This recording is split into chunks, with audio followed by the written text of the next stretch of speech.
मैं आशा करती हूँ कि आपकी तैयारी जोरों शोरों से चल रही होगी और उस तैयारी को और थोड़ा सा पंप करने के लिए आज के ये सेशन आपके लिए। अगर आपके दिमाग में हो भारत की जो डिफेंस सर्विस है उसके अंदर आपको ज्वाइन करना है, भले ही वो आर्मी में हो या आपको नेवी में जाना है या एयरफोर्स को जाना है, जैसे आपको बता ही देती हूँ, ये तीनों सेक्शन को मिलाकर इंडिया की डिफेंस सर्विस की 3 ब्रांचेस बना है और इन तीनों में से हर एक में अलग अलग रैंक होता है। जो ऑफिसर नॉन कमीशन्ड ऑफिसर होते हैं और जूनियर कमीशन्ड ऑफिसर में भाग किया जाता है। रैंक्स का क्या मतलब है, उसको लेवल कैसे बताया जाता है, वो ऑफिसर है या सोल्जर है, कौन सा काम वो करते हैं, ये सारे और उनके साथ उनकी क्या ऑथोरिटी रहता है, क्या रिस्पॉन्सिबिलिटी होता है, ये सारी चीज आज के इस वीडियो में हम डिटेलिंग्स में आलोचना करने वाले हैं। ठीक है, और देखते हैं कि इंडियन डिफेंस सर्विस में पहले जो आता है जो कि है आर्मी के सेक्शन, इसमें हाईएस्ट रैंक से नीचे तक हम जाएंगे। ठीक है, हम ऐसे लोएस्ट से हाईएस्ट भी जा सकते थे, लेकिन पहले ही हम एक काम करते हैं, हम उल्टा जाते हैं ताकि हमें समझने में ज्यादा ये आसान हो। सबसे जूनियर में क्या होता है, ये सिपाही क्या कहा जाता है, आप मेरे पीछे देख सकते हो, जो एक सोल्जर होता है। सिपाही के बाद आती है लैंस नाइक, ये होता है लैंस नाइक। इससे भी पहले होता है सिपाही, फिर होता है लैंस नाइक, फिर होता है नाइक, फिर हबिलदार, फिर नैब सूबेदार, फिर सूबेदार और फिर सूबेदार मेजर। अगर हम ऐसे देखेंगे तो हम देख सकते हैं। ठीक है, ये होता है इनके सेगमेंट और यहां पे होता है सूबेदार मेजर जो कि है इस कैटेगरी में सबसे हाईएस्ट ऑफिसर्स। अब देखो ये जो सारे रैंक है इनको क्या कहा जाता है, नॉन कमीशन्ड ऑफिसर।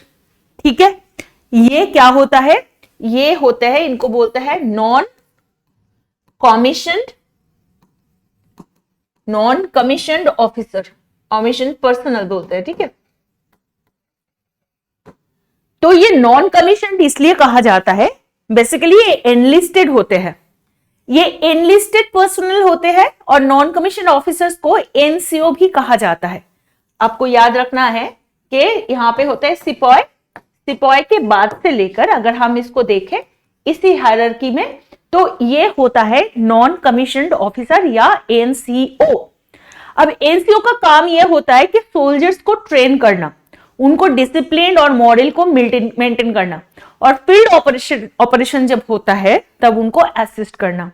ये क्या हो गया, नॉन कमीशन ऑफिसर्स या नॉन कमीशन लोग, जितने सारे रैंक है वो।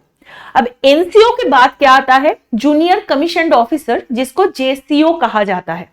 ठीक है, जूनियर कमीशन्ड ऑफिसर जो कि जेसीओ होते हैं और जेसीओ को ऑनोररी रैंक भी दिया जाता है जो कि एक्सेप्शनल सर्विस के लिए होता है।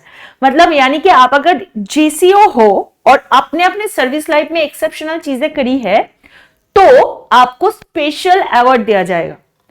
अब जो क्या होता है कि जेसीओ का काम ये होता है कि एनसीओ जो होते हैं और सोल्जर्स होते हैं उनका कमांड करना होता है, सीनियर ऑफिसर्स को एडवाइस करना होता है। मतलब आर्मी में जेसीओ का जो रैंक है वो नायब सूबेदार और सूबेदार मेजर। इसमें सूबेदार मेजर सबसे सीनियर रैंक है, जैसे मैंने आपको बताया यहाँ पे ये सबसे सीनियर रैंक होता है। अब इसके बाद आते हैं कमीशन्ड ऑफिसर जो बेसिकली आर्मी लीडर होते हैं। ये कमीशन्ड ऑफिसर जो आर्मी के लीडर होता है वो उनको सीओ भी कहा जाता है। अगर आपको बताते हैं ना कोई ये आर्मी के सीओ है, मतलब वो आर्मी के कोई कमीशन्ड ऑफिसर्स है।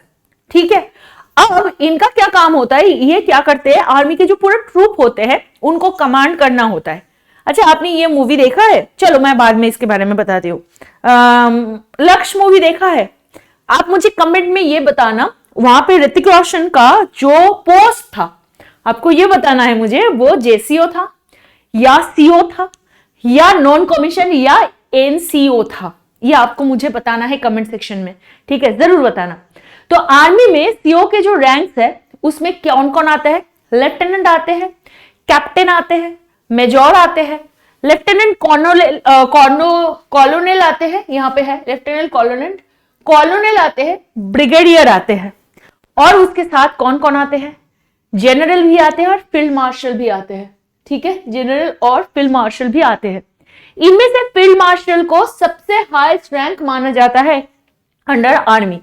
जो कि सिर्फ वर्क टाइम में ही दिया जाता है।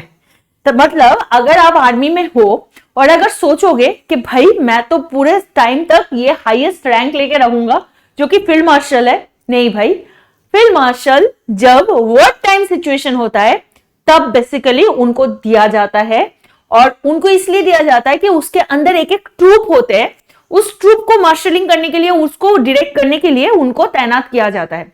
अगर हम सैम मानेकशॉ कहते हैं, श्याम बहादुर मूवी आया था ना, फिर के.एम. करियप्पा, ये सारे थे फील्ड मार्शल, ठीक है, इनको फील्ड मार्शल दिया गया था। अब हम बात करेंगे इंडियन नेवी के बारे में, ठीक है। अब इंडियन नेवी में सबसे जूनियर रैंक में आते हैं सीमैन, ठीक है। सीएमएन में भी यहाँ पे हम देख पाते हैं कि इनको कोई सिग्निया नहीं दिया जा रहा है, उनके जो कॉलर पे कोई जो बैंड होता है उसमें कुछ मार्किंग नहीं होता। तो इसमें क्या क्या है, सीमेन 2 आते हैं, 1 आते हैं, लीडिंग सीमेन और पिटी ऑफिसर, याद रहेगा ये 4। फिर इसके बाद हम बात करेंगे सारे जो रैंक है, ये पिटी ऑफिसर के अंदर भी 2 आते हैं, पिटी ऑफिसर 1 एंड 2। तो बेसिकली अगर हम इसकी बात करें, ये भी क्या है, ये भी नॉन कमीशन्ड ऑफिसर होते हैं। नेवी में भी जो नॉन कमीशन्ड ऑफिसर्स होते हैं उनका काम होता है कि सेलर्स जो है उनको ट्रेन करना, उनकी डिसिप्लिन और मॉरल को मेंटेन करना और नेवल ऑपरेशन में असिस्ट करना। The same way army non commissioned officers कर रहे थे। नेवी में भी सेकेंड पोजीशन में आते हैं जेसीओ, जिसको जूनियर कमीशन्ड ऑफिसर कहते हैं, और इसमें कौन आता है, मास्टर चीफ पेटी ऑफिसर, मतलब चीफ पेटी ऑफिसर से ये शुरू होता है, जहां पे मास्टर चीफ पेटी ऑफिसर्स है। उसके बाद आते हैं चीफ पेटी ऑफिसर्स, इनमें से मास्टर चीफ ऑफिसर 1 सबसे सीनियर रैंक है, ठीक है। ये जो है मास्टर चीफ ऑफिसर 1, ये सबसे सीनियर रैंक माना जाता है अंडर द क्या जेसीओ, ठीक है। अंडर जेसीओ मतलब ज्वाइंट कमीशन ऑफिसर्स के अंदर मास्टर चीफ पेटी ऑफिसर 1 को सबसे ज्यादा हाईएस्ट माना जाता है।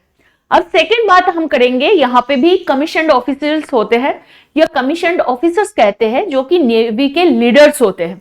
हम अगर देखें तो बेसिकली ये पूरा रैंक होता है सीओ के, सब लेफ्टिनेंट से शुरू करके lieutenant, lieutenant commander, commander, captain, commodore, rear admiral, vice admiral, admiral और एडमिरल ऑफ द फ्लीट, ये होता है सबसे हाईएस्ट इन द नेवी, जो कि वर्क टाइम में ही दिया जाता है अगेन। तो यहाँ पे हाईएस्ट अगर हम देखेंगे एडमिरल पोस्ट है। In the case of war किसी एक के अंडर पूरा एक सिचुएशन बनाया जाता है और तब जाके उनको हेड ऑफ द पोस्ट दिया जाता है, which is the admiral of the fleet. तो अब रहे हमारी थर्ड जो डायमेंशन है, ये थर्ड हमारे हम बोल सकते हैं ये हमारे तीसरा लिम्ब है उसके बारे में डिफेंस का, वो क्या है, एयरफोर्स। फाइटर मूवी देखा है। अब ये फाइटर मूवी में आपको फिर से बोलना है कि मैंने जैसे आपको पूछा लक्ष्य में आपको ऋतिक रोशन का रोल बताना है, वैसा आपको ये भी मुझे बताना है कि फाइटर मूवी में ऋतिक रोशन ने जो रोल प्ले किया था, चलो ऋतिक रोशन का क्वेश्चन नहीं देंगे, अनिल कपूर की बात करते हैं। फाइटर मूवी के अंदर अनिल कपूर ने जो रोल अदा किए थे वो कौन सा ऑफिसर था? आपको इतना वो नहीं बोलना है कि उस ऑफिसर्स का क्या है, वो उसका क्या पोस्ट था, नहीं, मैं इतना डिटेल्स नहीं मांग रही हूं। आप बस मुझे इतना बताना कि उनका अगर हम बात करें तो वो कौन सी सेक्शन में आता है। जैसे कि यहाँ पे भी हमें क्या देखने को मिलेगा, जो नॉन कमीशन्ड ऑफिसर्स है इनको भी देखने को मिलेगा और कमीशन्ड ऑफिसर को भी देखने को मिलेगा, जेसीओ भी मिलेंगे। तो बेसिकली अगर नॉन कमीशन्ड ऑफिसर्स के बारे में हम एयरक्राफ्ट्स के बारे या फोर्स के बारे में बात करें, सबसे जूनियर में होता है एयरक्राफ्ट्समैन, सबसे जूनियर होता है एयरक्राफ्ट्समैन। फिर अगर हम बात करेंगे तो एक बेसिकली एयरक्राफ्ट्समैन कौन होता है, एयरमैन होते हैं, ठीक है, पायलट होते हैं। अब एयरक्राफ्ट्समैन के बाद आते हैं लीडिंग एयरक्राफ्ट्समैन, फिर आते हैं कॉर्पोरल, फिर सर्जेंट, फिर जूनियर वारंट ऑफिसर, फिर आते हैं वारंट ऑफिसर और मास्टर वारंट ऑफिसर, अगर आप यहां तक देखोगे। And as I told you this all are non commissioned officer. Basically इनका काम क्या होता है आपको पता ही चल गया होगा। नॉन कमीशन्ड ऑफिसर जो जूनियर ऑफिसर्स और ऑफिशियल्स होते हैं उनको ट्रेनिंग करना, उनके दिमाग को ठीक ठाक रखना, उनका मॉडल को मेंटेन करना और ऑपरेशन में असिस्ट करना होता है उनके काम। नेक्स्ट सेशन में कौन आएंगे, जूनियर कमीशन्ड ऑफिसर। उसी हिसाब से अगर हम बात करें, ये जूनियर कमीशन्ड ऑफिसर एक ऑनररी रैंक है। ये ऑनररी रैंक इसलिए दिया जाता है कि जैसे मास्टर वारंट ऑफिसर और जूनियर वारंट ऑफिसर, ये जो तीन है ना, इनको स्पेशल केसेस में जेसीओ दिया जाता है। और इसमें आप देख ही सकते हो master warrant officer, as you know this is the highest post in this segment. तो बेसिकली हम देख पा रहे हैं कि यहाँ पे नॉन कमीशन्ड ऑफिसर्स के अंदर और जो जूनियर कमीशन्ड ऑफिसर है, इनके अंदर द हाईएस्ट पोस्टन अगर बताए, या हाईएस्ट जो पोस्ट है वो इनकी होती है। अब अगर हम थोड़ा सा ऊपर जाए तो हमें कौन मिलेगा?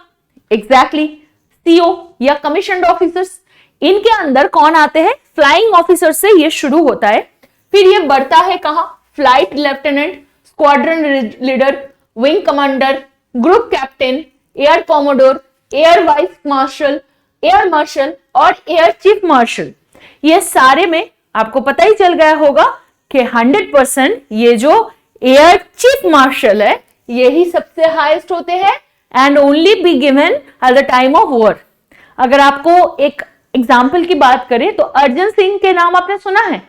वो एयरफोर्स में एक सिर्फ अभी तक, मतलब ये बात है या याद रखना, एयरफोर्स के अंदर अभी तक सिर्फ एक ही ये एयर मार्शल बने हैं, एयर चीफ मार्शल एक ही बने हैं, जो कि है अर्जन सिंह। तो ये गया इंडिया के डिफेंस सर्विस के पूरे रैंक, लोएस्ट से लेकर हाईएस्ट तक। उम्मीद करती हूँ कि ये वीडियो आपको पसंद आया होगा। वीडियो को लाइक कर देना, शेयर कर देना और अपने सुझाव या कुछ भी बताना है हमारी कमेंट सेक्शन में जरूर बताना। आज के लिए यहां तक ही, आपसे मिलेंगे और एक बहुत ही इंटरेस्टिंग सेशन के साथ। तब तक के लिए ध्यान रखिएगा अपना, अपने माता पिता का ध्यान रखिएगा, खुद का तो जरूर रखिएगा and always remember be a responsible citizen. जय हिंद।